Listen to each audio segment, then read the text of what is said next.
Hi everybody and welcome back. I am Luke and this is Serious Sunday, the show where I talk about video games and stuff. And this week I ran into some very interesting news that was sort of fun for me on a personal level. As those of you who have been watching the show for a reasonable amount of time have probably gathered by now, I'm a big fan of adventure games. We do our Sierra Saturdays every week. And I've probably talked about them multiple times here on Serious Sunday and both also on Thursday.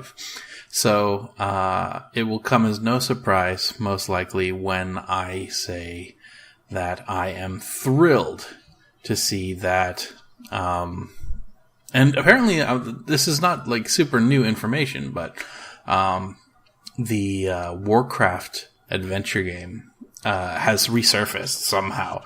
I'm not entirely sure the circumstances through which this actually managed to make it back into circulation, quote unquote, as it were, but a little bit of a history lesson. A long time ago, back in the 90s, when Blizzard Entertainment was not quite the enormous media powerhouse that it currently is.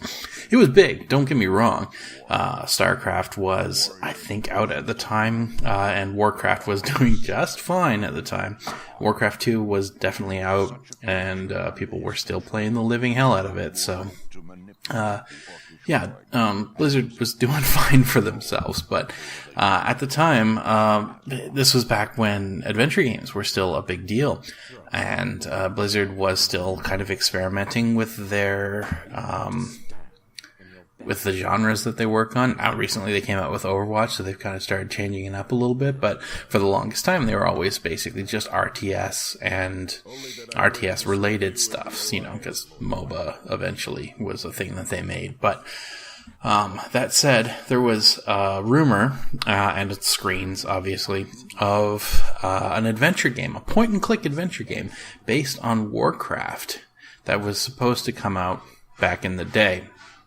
And those rumors kind of circulated around for a while, and then eventually it kind of tapered off. And at some point, a year or two after we had heard that they were working on it, it came out that project was scrapped. People didn't really like it at Blizzard, and they decided that it wasn't the direction that they wanted to go with the studio, or something along those lines. And so it was kind of lost to the sands of time, as it were.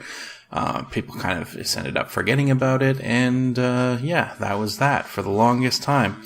Every once in a while, I would run back into it through some channel or another, but for the most part, it's not something that you really think about. It was a canceled game, and there are so many canceled games out there that you can't really keep tabs on all of them, but somehow, somebody managed to get holds of a playable binary of the game in a near finished state, which is astounding.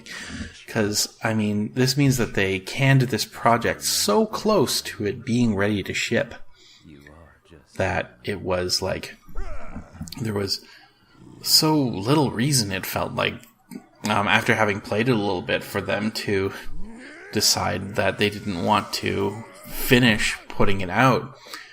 Except for perhaps like marketing dollars and what have you. But hey, if you've already put the development time in and there's not a whole lot left that you need to budget for, why not go for it? But then again, I know that, video games get canceled for so many reasons, and it's not always things to do with the game not quite being ready yet. There's a lot of extenuating circumstances and, politics and shit like that happens when games are canceled. But anyway, very rarely does a game that has been canceled end up still playable.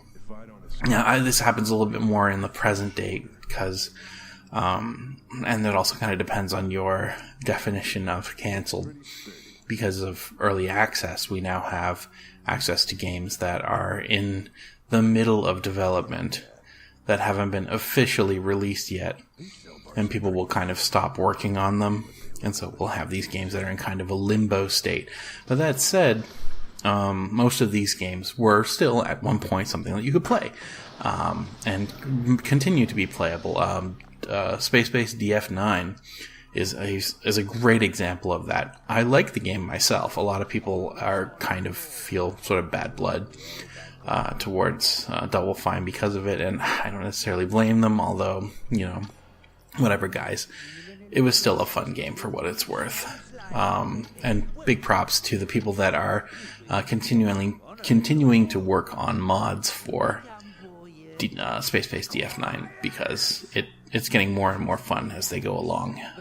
So my hat's off to all of you modders out there. But I'm getting away from the main topic here, which is to say that, games get dropped mid-production for multiple reasons, ran out of budget, decided that the quality wasn't where we wanted to be, which is probably where Warcraft Adventures, or whatever the game actually is called, ultimately ended up. But anyway, when these are canceled and they weren't originally something that people could play, you just don't play them. You never get the opportunity, generally speaking.